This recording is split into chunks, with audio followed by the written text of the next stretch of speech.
नगर निगम के चुनाव पास आने वाले थे।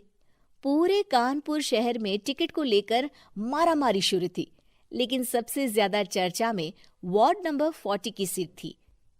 वो इसलिए क्योंकि इस बार वहां की सीट महिला के लिए आरक्षित थी। अब सवाल ये था कि चुनाव लड़ेगा कौन। इससे पहले ठाकुर साहब वहां से पार्षद थे और इस बार उन्होंने अपनी पत्नी सीमा ठाकुर को टिकट दिलवाई और ठाकुर साहब की शान के कारण सीमा जी ने 20,000 वोटों से चुनाव जीत लिया। अरे बधाई हो सीमा भाभी, अब तो आप वार्ड की पार्षद बन गई हैं। अब तो हमारे काम आप ही करवाएंगी। अरे ये तो सिर्फ नाम की पार्षद बनी है, वो तो महिला सीट आ गई, वरना पार्षद तो मुझे ही बनना था।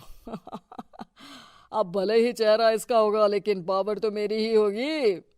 अरे वाह भाई साहब, क्या दिमाग लगाया है आपने भी। आइए आप लोग, खाना लगा दिया है सबके लिए। सीमा जी पार्षद बन चुकी थीं, फिर भी उनकी एक ना चलती। सारे काम ठाकुर साहब खुद ही संभाल लेते और जहां जरूरत पड़ती वहां सीमा जी का अंगूठा लगवा लेते। सीमा जी ज्यादा पढ़ी लिखी भी नहीं थी। एक दिन ठाकुर साहब और सीमा एक प्रोग्राम में जाते हैं। अरे ठाकुर साहब, आप आ गए। ओहो, पार्षद मैडम भी आ गई हैं। स्वागत है आप दोनों का। लगता है हमारे पार्षद फंड का सही इस्तेमाल हो रहा है। चलिए अब उद्घाटन करते हैं। ये लीजिए ठाकुर साहब कैची, आप ही सबसे पहले प्रवेश कीजिए। सब लोग आगे निकल जाते हैं और सीमा जी पार्षद होने के बावजूद भी पीछे खड़ी रह जाती हैं। वो देखती हैं कि वेलकम बोर्ड पर उनका नाम है, लेकिन महिला होने के कारण कोई उनका सम्मान नहीं कर रहा। अगले दिन एक आदमी उनके घर आता है। अरे ठाकुर साहब नमस्कार। कल ना हम नोटिस किए कि हमारा घर तो अवैध है और नगर निगम वाले उसे तोड़ने आ रहे हैं। अरे कुछ कीजिए ना ठाकुर साहब। देखो भाई, मैं तो ज्यादा कुछ कर नहीं सकता, पर अगर तुम सबकी जेब गर्म कर दो तो कुछ हो सकता है। कुल मिलाकर 4 लाख लगेंगे। अरे 4 लाख ठाकुर साहब?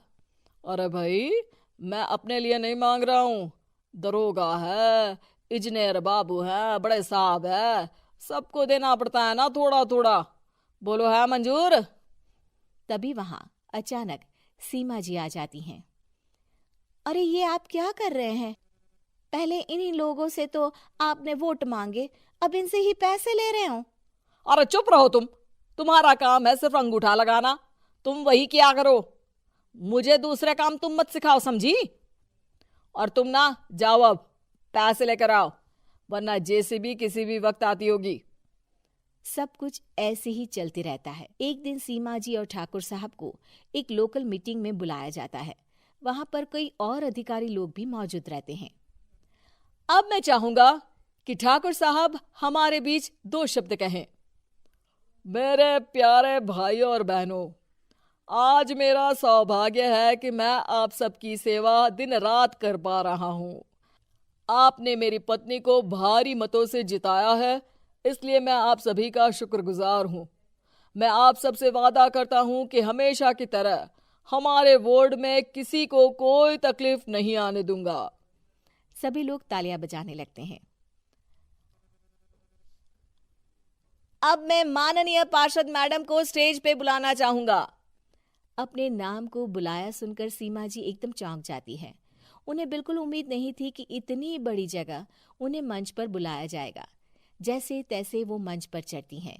ऊपर जाते ही सीमा जी को सारी पुरानी बातें याद आ जाती हैं कि किस तरह उनके पति उन्हें कभी भी आगे बढ़ने नहीं देते और उनके नाम से गलत काम करते हैं।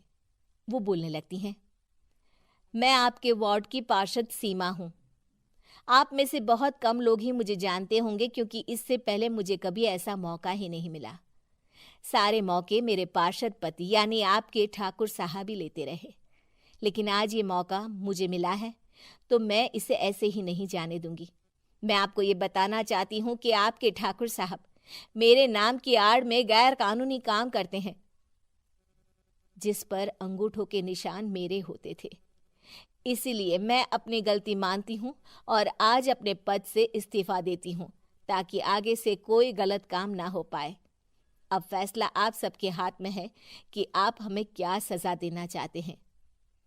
सीमा जी की बातें सुनकर ठाकुर साहब के चेहरे का रंग उड़ जाता है और वो शर्म से मुंह नीचा करके वहां से चले जाते हैं और पद से इस्तीफा देकर ही सही सीमा जी अपने आप में आत्मविश्वास महसूस करती हैं।